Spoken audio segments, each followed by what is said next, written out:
안녕하세요. 세종목동부동산 S세종 송환석입니다. 오늘은 보시는 기사 세종 80만 행복도시의 완성은 행정수도라는 제목을 가진 기사를 소개해 드리도록 하겠습니다. 세종시에 관심이 계신 분들에게 좋은 정보라고 생각이 되어서 같이 공유 드리고요. 이 기사는 머니투데이의 월간지입니다. 더 리더라는 잡지에 9월 2일 날 9월 2일 날 소개되었고요. 이 기사에 보시면 총 5가지 이 주제를 가지고 정리를 좀 했는데요. 첫 번째가 세종 행복도시 55개 행정기관 이전 완료됐다. 그리고 두 번째, 세종 행복도시 8년 어떻게 변했나. 세 번째, 전입정체 빨대 효과는 세종시의 과제. 네 번째, 세종국회 이전 후보지는 어디.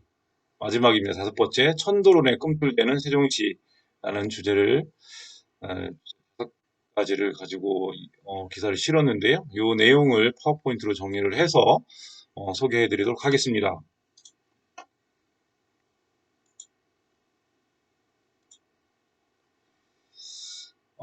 세종시가 2010년 12월 27일 세종시 설치 등에 관한 특별법에 따라 세종특별자치시가 출범을 했고 총리실 이전을 신호탄으로부터 이전이 시작됐다고 하는데요.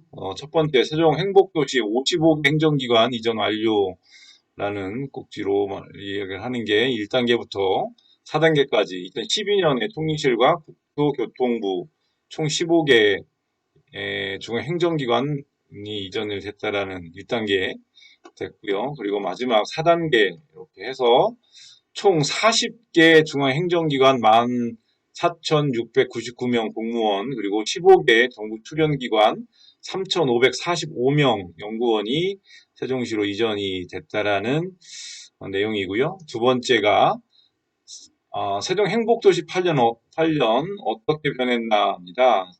지난 8년 세종시의 발전사는 상전벽해 수준이다. 2030년까지 인구 80만 명, 운면 30만 명 포함입니다. 그러면 행복 중심 도시가 50만 명입니다. 이 명품 도시 성장하겠다는 목표를 가지고 있다. 2030년까지 총 20만 세대를 공급 목표로 하고 있다라고 했는데요. 인구가 2012년에 11만 5천 명 정도 됐는데 3배가 증가가 돼서 2020년에 35만 690여 명이고 사업체가 2012년 6,600여 개에서 2.4배가 증가한 2020년 15,871개가 됐다고 합니다. 이렇게 인구 사업체가 많이 증가가 됐고요. 그리고 그 녹지율 국내 최고의 녹지율 52.4%로 친환경 녹색 도시로 건설이 되고 있고 그리고 둘레길 100km를 조성해서 시민들이 주거지에서 5분이면 산책을 즐길 수 있는 쾌적한 도시를 조성을 했다라고 합니다. 실제 세종시에 오시거나 계신 분들은 느끼시겠지만 공원이 상당히 많고 산책할 수 있는 공간들이 상당히 많습니다. 세 번째, 전입정체 빨대 효과는 세종시의 과제입니다. 이렇게 한 이야기가 2012년부터 2017년까지 세종시 전입 전출을 보면 2016년부터 전입 속도가 떨어지죠. 이렇게 이게 전입이고 전출인데 15년까지 전입이 많이 됐고 전출이 떨어졌고 27년 조금 늘었습니다. 이유가 2014년 시작된 3단계 행정기관 이전 2015년 거의 마무리됐기 때문이라고 합니다. 그리고 사실상 정부가 목표로 잡았던 인구 80만 명 도시로 성장하기에는 갈 길이 멀다. 최근 거론되는 국회와 청와대 이전론이 힘을 받는다면 가능성은 커진다. 그러나 행정수도 이전이 좌절된다면 80만 명 도시로 자립적 성장은 미지수다라는 과제를 신문에서 이야기를 했고요. 실제 이렇게 보시면 전입은 15년까지 늘다가 16년 좀 떨어지고 17년에 조금 늘었습니다. 그리고 또 하나가 세종시 급성장은 주변 시대에 빨대 효과를 유발한다는 이야기인데요. 이 내용은 뭐냐면 수도권 인구 분산 효과보다는 대전이나 이 근교, 세종시 근교의 인구 흡수 효과가 컸다는 이야기인데요. 2012년에서 19년 8년간 전국에서 세종시를 순유입 인구가 23만 2,352명인데 여기에 그 퍼센테이지를 보면 대전이 43.7%, 그리고 경기가 13.2%, 충북 10.1, 서울 10.1입니다. 이렇게 보면 균형 발전이나 수도권 내에서 오신 분들이 많이 없다라는 이야기인데요. 이게 세종시 발전의 에, 발전과도 연관이 좀 있을 거라고 생각이 됩니다.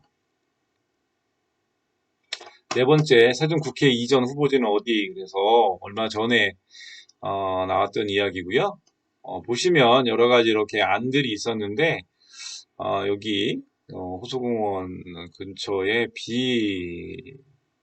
비후보지가 최적지인 것으로 지금 이야기가 되고 있고요. 여기가 보면 1생활권, 2생활권이고요. 여기가 이제 도담동, 어진동 이렇게 있습니다. 도담동, 어진동. 요 다리 지나가면 이제 방곡동, 서담동 이렇게 있고요. 그래서 비후보지라고 분석이 됐다고 합니다. 그리고 마지막 선도론의 꿈틀대는 세종시라는 이야기입니다. 이 얘기는 행정수도 이전 논의가 본격화되면서 세종시는 물론 인근 지역 아파트가 들썩이고 있고 실거래가 기준으로 지금 전국 상승률 20.19%를 기록했다라는 이야기입니다. 뭐 이야기는 계속 언론상에 계속 나오고 있는 이야기고요. 음, 보시면 이미 급등짐을 보이고 있어 확정 이후 부동산 가격 상승이 이어질 거란 전망입니다. 세종시의 부동산 업계 관계자는 세종시가 정치적으로 주목받으면서 아파트 매물이 사라지고 있고 호가도 오른 것은 맞다라고 이야기를 하면서 상승세는 계속될 것이라고 이야기를 했습니다. 또 다른 의견은 집값이 너무 오르면서 인구 유입 등 도시 발전이 더뎌지는 것 아니냐는 우려도 나온다라고 기사는 이야기를 하고 있는데요. 실제 현장에서 보면 호가는 많이 올랐습니다. 호가는 많이 올랐고, 그리고 실제 매매되는 사례는 지금 많이 없지요. 얼마 전에 한 약 1개월 전만 해도 계약이 취소가 되고 배액배상 해주시는 분들 늘어나고 아주 난리법석이었었는데요. 지금은 일단은 조정기간처럼 되는데 가격은 호가는 떨어지지는 않고 계속 조금씩 오르고 있습니다. 거래는 안 되고 있습니다. 이상 그 세종시 관련된 기사가 있어서 여러분에게 소개해드렸고요. 기사 원문은 블로그나 유튜브에 올려놓도록 하겠습니다. 감사합니다.